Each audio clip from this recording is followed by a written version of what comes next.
Таких парней девушки любят, в этом сомнений нет.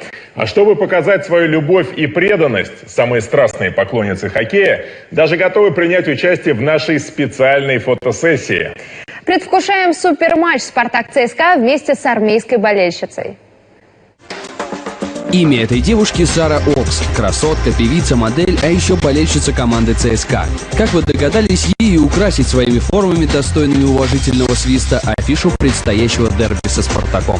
ЦСКА я люблю, ЦСКА I love you, ЦСКА лучше всех, ЦСКА ждет успех. Примерно такими кричалками девушка выражает свою пламенную любовь к команде. Причем вот уже 4 с лишним года.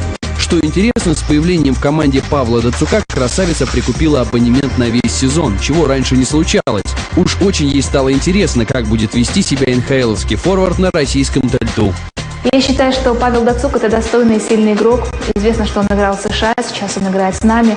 И я верю в то, что такой сильный бомбардир сможет достойно сыграть и показать класс. Соперника ЦСКА «Спартак» Сара за серьезного оппонента не держит. Дело не только в многолетнем споре болельщиков обеих команд. Тут еще неуверенная игра красно-белых имеет место быть, замечает наша героиня. Расклад по итогу игры, на ее взгляд, будет следующим. Я считаю, что счет будет 4-0, 4-1 в пользу ЦСКА, потому что ЦСКА – это сильная команда. И особо отличатся, конечно же, такие игроки, как Моня, Радулов и мой любимый Дацук.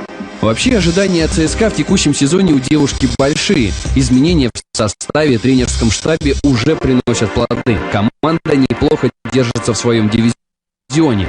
Главное, уверяет красавица, ЦСКА больше не напоминает, дословно цитирую, мямлей, как это было в предыдущие годы. Сегодня болельщики увидят очередное тому доказательство. Я желаю команде ЦСКА только победы. Я сама привыкла побеждать и уверена, что вы покажете класс, и страна верит в вас, и я верю в вас, поэтому победы и успеха. Афишу матча «Спартак-ЦСКА» качайте в блоге нашей передачи на сайте sportbox.ru. Ну или там же пишите, как все плохо и куда мы катимся. Андрей Бугров, Дмитрий Лузган, Георгий Юрский и фотограф Екатерина Орлова. Все включено.